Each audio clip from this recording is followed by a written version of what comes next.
Hi there, Cosmic Family. My name is Leali. In this incarnation, we are here to talk about the full moon in Aquarius that we are going to have on August 19th. It's going to be given in the degree 27 with 15 minutes of Aquarius. So people that have planets close to those mathematical degrees of every fixed sign, Scorpio, Aquarius, Taurus, they are going to feel it in Leo. They are going to feel it much stronger, probably. But we are all going to feel this full moon because it also have important aspects that I mentioned yesterday. Everything that we are going to transit this week, it is part of the configuration of this full moon. So all the full moons are a closure of a cycle. It is a moment of revelation, of illumination, where we bring something to consciousness. It is a moment where something is ending too, and so we can start a new cycle. Well, let's talk about the energy of Aquarius and then of the aspects. Aquarius is an air sign, and if we think about its regents, which are Uranus and Saturn, we can understand how even we associate Aquarius to the change and the disruptive things. It is a fixed sign because at the same time, it comes to set ideals and new structures of thought that come to to push what was obsolete. So Aquarius is the ruler of the groups, the friendship also, and organizations, in the collective level, associations of people that are together because of an ideal, even if they are different between each other. So precisely the shadows of Aquarius respond to the polarizations of Uranus and Saturn, which means that, in terms of Uranus, we could talk about revealing against everything constantly because there is a wound of rejection and marginality. I don't know if this is the word. If not, sorry. It is about the to reveal without responsibility in absence of structures. Or, in terms of Saturn, it is about closing, closing to certain ideals and causes without thinking or taking in account with which consciousness that is being done, because the high vibration of the Aquarius energy, it is linked with the humanism. It is humanitarian. It is in benefit of the collective.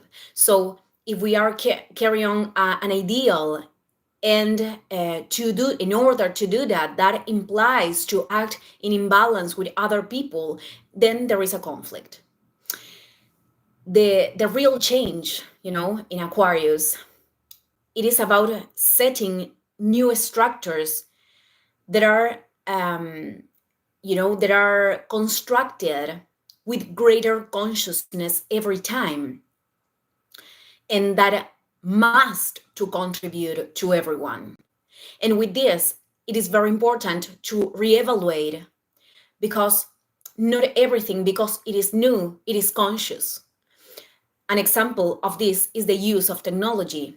Nowadays, technology has a marvelous potential. We could do many things with technology, but right now it is operating in detriment of the cognitive functions and of the brain, because the boundaries are not established, which is Saturn. They are not used in conscious ways. This is going to be applicative for the artificial intelligences that I talked in many videos before, so I'm not going to get in that space today. Aquarius is the representation of the freedom that can only be given in the elevation of consciousness, that leads to each individual, and because of that, to the collective, to act in coherence with those new levels, to seed a new paradigm in a world that is invited right now to make a change from its basis, because we are the generation that are going through the end of the Pisces era to begin the Aquarius era. So we are here to establish a paradigm in which we are connecting, we are understanding actually that spirituality, mind, and matter were always connected. So, well, being said that introduction, other important thing about this lunation, it is that it is going to be in a square with Uranus in Taurus. Uranus is the regent, as I said, of Aquarius. So every full moon, it is given with the sun in opposition, in the opposite sign, in the complementary one, which is, in this case, Leo. So the sun in Leo, it is going to be in conjunction by that moment with Mercury retrograde. Because I told you yesterday in the video of the energies of the week that on August 14th, Mercury was returning to Leo. On August 18th, it makes this conjunction with the sun, something is illuminating, we are understanding or revealing something in the levels of mental processes. And by the moment of the full moon, it is going to be still in conjunction with the sun and in a square, both of them in a square with Uranus. So the fact that the lunation it is given in a square with its ruler is talking about radical changes, detachment from spaces, whether it be relationships, ways of generating resources that are not operating at service of the soul, but at service only of the matter. And the sun and Leo and Mercury there, the complementary energy, are calling us to express our authenticity, to express whatever thing each one of us came here to express, to contribute. And it's so easy to talk about authenticity, but in the practice, there are many barriers that can create, there are many barriers that can prevent us from expressing that authenticity, attachments to old ways, conceptions, fears of expressing ourselves, beliefs, etc. So these barriers could be in a very, very unconscious level. There could be repeated in an automatic pilot. So the tension with Uranus is pushing us to break with them in a new level, because that is the real contribution that we can do to the community, to be who we are, to express what we can express, to offer what we can offer in terms of talents and capacities, what we can irradiate. So what we can expect in terms of, this tension with Uranus, disruptive changes, moving houses, because Taurus is associated to everything that gave us stability. So it could be a house, a relationship, a work, a job. So every place where the energy became stagnant, it depends where you have Uranus, where you have Taurus in your natal chart. But every place that the energy was stagnant and there is no more growth, well, acceleration of events and uncomfortable situations are manifesting, even manifestations in the physical body, because your Taurus is associated to that. And everything is happening to make decisions that could create resistance, but they are very necessary to impulse the change in our experience and to lead ourselves to growth.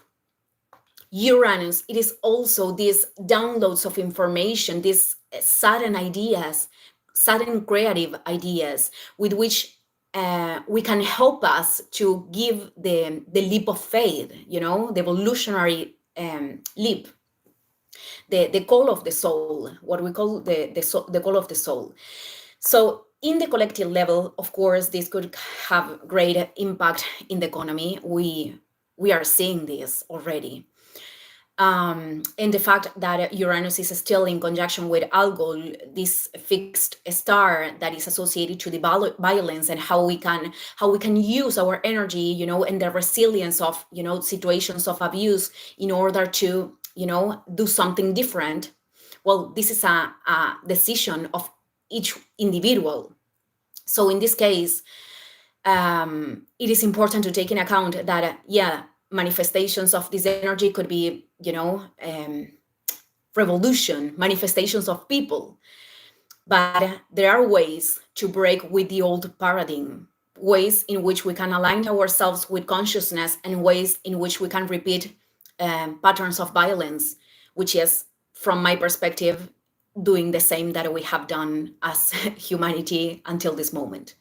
So these could also have impacts in the resources of the earth, earthquakes, drastic changes, drastic climatic changes. So all of these things are associated to the activations of Uranus in Taurus.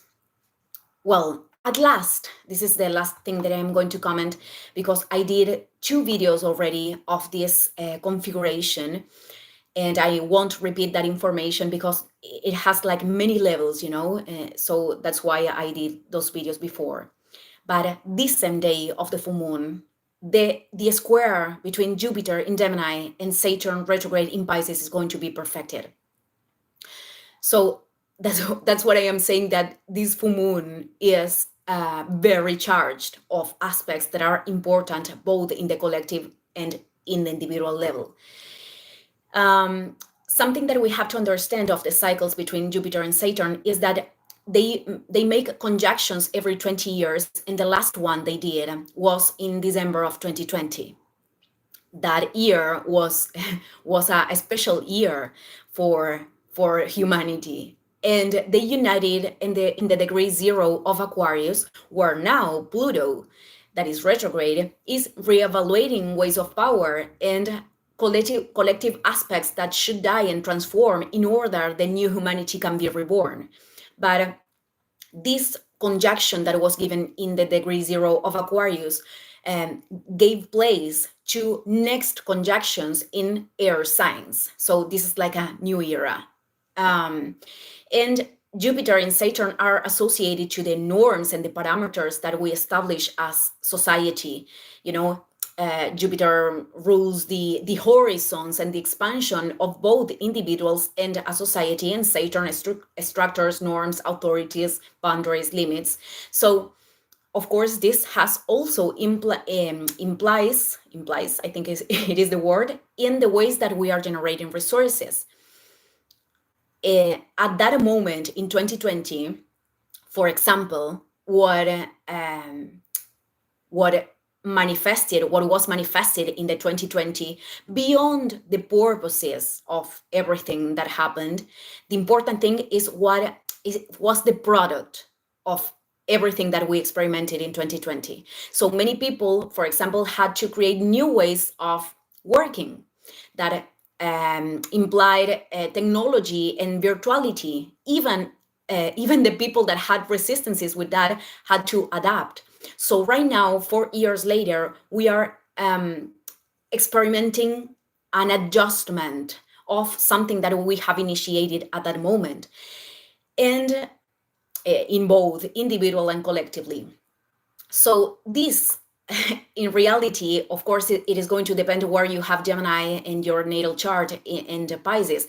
But in the end, everything is connected to every area of our lives, because that's why the zodiacal mandala, the natal chart, is a circle. That means that it's divided in 12 houses, but those houses are interconnected between each other. And that's what the energy of Aquarius tells us, that everything in the universe is interconnected, in fact. So Saturn, it is coming to restrict, to put a limit in everything that doesn't have a purpose anymore in our lives, in everything that is not aligned with the truth of the soul anymore. So we can expand, so we can focus and expand what it does. And of course, if that decision doesn't emerge from us, then life, destiny, will bring it from through experiences that come to create limitations and restrictions. So this square, it is also a moment where we have to question ourselves, beliefs, structures of thought, what we assumed as a truth, to open ourselves to information of the soul, which is Pisces. And the last thing, with this I'm closing this video, this same day, Venus in Virgo is going to perfect its opposition, and it is going to make tensions with Jupiter and Mars in Gemini. but is perfecting its opposition with Saturn in Pisces. So Venus is associated to the relationship with ourselves, the relationship with others, our resources, our desires, the desires of our heart. So Venus in Virgo understands what is functional. I mean, the desire of this Venus is to separate what is functional from what is not in the material reality, what actually serves. It is at service. Service is a quality of Virgo. So Saturn wants to establish boundaries in the invisible levels. That is Pisces. What is invisible levels? The energy, our mental focus, our emotions. So we can focus in everything that actually it is at the service of the soul, and because of that, at the service of the community in our daily lives. Because everything that is operating in those levels, mental, emotionally, has an implicance in our material reality and in our physical body, in our health, because that is also Virgo. So manifestations in the body, again, are a call to establish a boundary or to assume responsible decisions in the relationship with ourselves, with others, and with our resources. Well, family, I am ending this video here. Thank you, everyone, and see you in the next one. Ciao, ciao.